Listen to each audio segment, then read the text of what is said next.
ذرا قریب ہو جائیں. بھائی زبیر صاحب، شریف صاحب تھوڑا آگے آگے جائیں، اسٹیج کے قریب ہو جائیں. آنے والوں کو تکلیف نہ ہو، شاباش قریب آ جائیں. اور ایک گزارش کروں گا، یہ جو چھوٹے بچے بیٹھے ہیں آپ کھڑے ہو جائیں، یہاں سے یہ دائیں طرف آ جائیں. جزاکم اللہ. محفل کی رونق کو مزے کو خراب نہ کریں. تھوڑی دیر کے بعد انہوں نے سو جانا ہے، آپ دائیں طرف آ جائیں. جزاکم اللہ خیرا. میں آج کے دوسرے مہمان کو دعوت دینے سے پہلے دو باتیں کرنا ضروری سمجھتا ہوں. یہ کتنا خوبصورت پنڈال آپ کے سامنے ہے. کل سے تیاریاں شروع ہیں. سب سے پہلے قاری نور محمد صاحب، قاری سعید صاحب، ممتاز صاحب، قاری اسماعیل صاحب، مولانا نعمان الدین صاحب، میں ان کا انتہائی دل کی گہرائیوں سے ممنون مشکور ہوں. کتنا خوبصورت انہوں نے اسٹیج سجایا. جامعہ کے وہ جان نثار اور وفادار طلبا جنہوں نے اتنا خوبصورت اسٹیج سجا کے ہمارے سامنے گلدستہ رکھ دیا ہے. اللہ آپ کی محنتوں کو قبول و منظور فرمائے. اور آج بڑی خوشی کی بات ہے، گجرانوالہ ڈی سی او آفس سے 6 افراد کا قافلہ آپ کے اس محفل میں حاضر ہو چکا ہے، جن میں دعوت دوں گا بھائی کریم صاحب، خالد صاحب، عثمان نصیر صاحب. چاہے تھوڑی دیر کے لیے آپ اسٹیج پہ تشریف لے آئیں یا دائیں طرف جو صوفے لگے ہوئے ہیں یہاں پہ آ جائیں. گجرانوالہ سے شبیر صاحب آئے ہیں، یہ دائیں طرف جو صوفے لگے ہیں یہاں پہ بیٹھ جائیں، تشریف لائیں.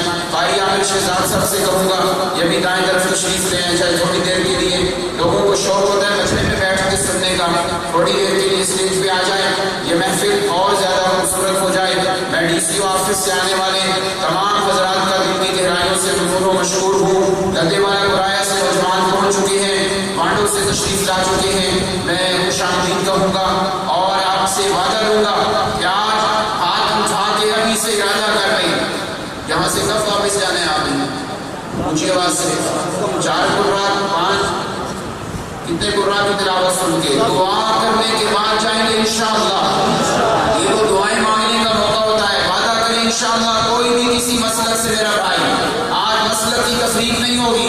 آج وعدہ کریں دعا کے آخری جملے تک ہمارے والد ماجد جب دعا کرائیں گے دعا کرنے کے بعد جائیں گے انشاءاللہ. کہو اور اونچی آواز سے، اور اونچی آواز سے، اور اونچی آواز سے. ابھی آنے والے مہمان جو پہلی دفعہ ہمارے اسٹیج پہ تلاوت کے لیے تشریف لائے ہیں، میں بڑی محبت سے ان کو دعوت دوں گا. میرے بھائی عبدالرحمان صاحب کے یہ بڑے حمید صدیق الحمید بڑے گہرے دوست ہیں، پہلی بار تشریف لا رہے ہیں اور ان کو پتہ چلے کہ دارالتوحید کا اسٹیج محبت والے لوگوں کا اسٹیج ہے. کہو بے شک آج آپ کی داد سے ان کے دل میں یہ محبت آنی چاہیے کہ اس اسٹیج سے ہمیشہ محبتیں ملتی ہیں. میں مہمان کو دعوت دینے سے پہلے ایک اور اعلان بھی کر دوں. ہمارے بھائی دونوں انعام الرحمان صاحب، عبدالرحمان صاحب کے استاد محترم استاد العلماء حضرت مولانا فرید احمد حقانی صاحب منتظر العالی، ان کے چھوٹے بیٹے آج ہمارے اس پروگرام میں تشریف لائے ہیں. میں ابو جی کی طرف سے اپنے چاروں بھائیوں کی طرف سے ان کے ساتھ آنے والے دوستوں کو خوش آمدید کہوں گا. گجرانوالہ مظاہر العلوم سے، مدینہ العلم سے تشریف لانے والے طلبہ کرام، مدرسہ اشرف العلوم گجرانوالہ سے تشریف لانے والے طلبہ، میں آپ کو بھی خوش آمدید اور جی آئیں ہوں کہتا ہوں. اب آپ کے سامنے آج کی محفل کے دوسرے مہمان تشریف لا رہے ہیں. سیالکوٹ کے علاقہ سے تعلق رکھنے والے بدر القراء جناب قاری عبدالباسط محمد صاحب، مسلک اہل حدیث کے قاری ہیں. آپ ابھی ان کی تلاوت سنیں گے، آپ کا دل خوش ہو جائے گا. تشریف لا رہے ہیں نعروں کی گونج میں نعرہ تکبیر. ہاتھوں کو بلند کر کے رب ذوالجلال سے محبت کا اظہار کرتے ہوئے نعرہ تکبیر. تشریف لا رہے ہیں قاری عبدالباسط محمد صاحب. 8ویں محفل حسن کرام سے خوبصورت انداز و آواز میں تلاوت قرآن مجید فرما رہی ہے.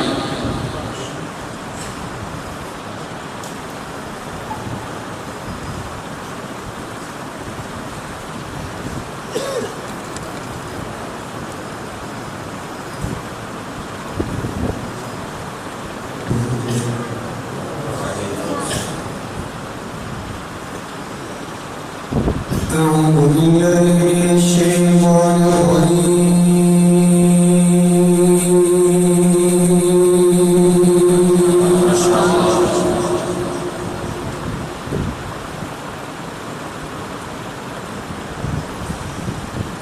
بسم الله الرحمن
إنه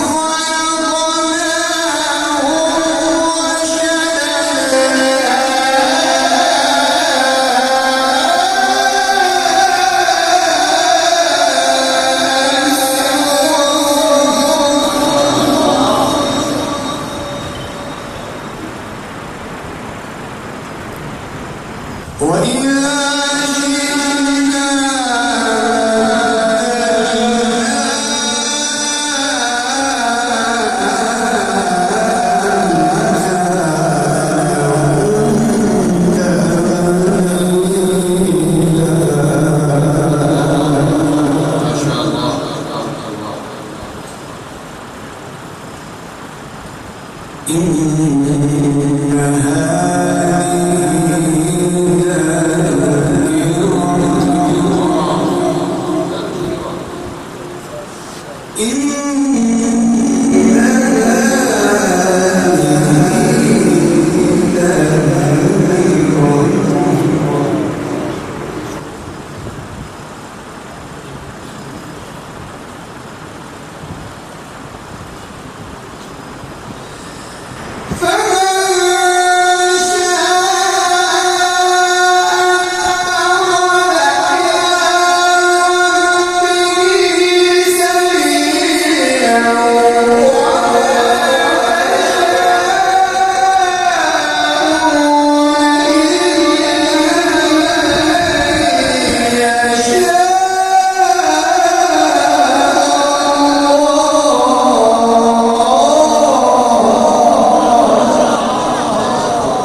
الله الرحمن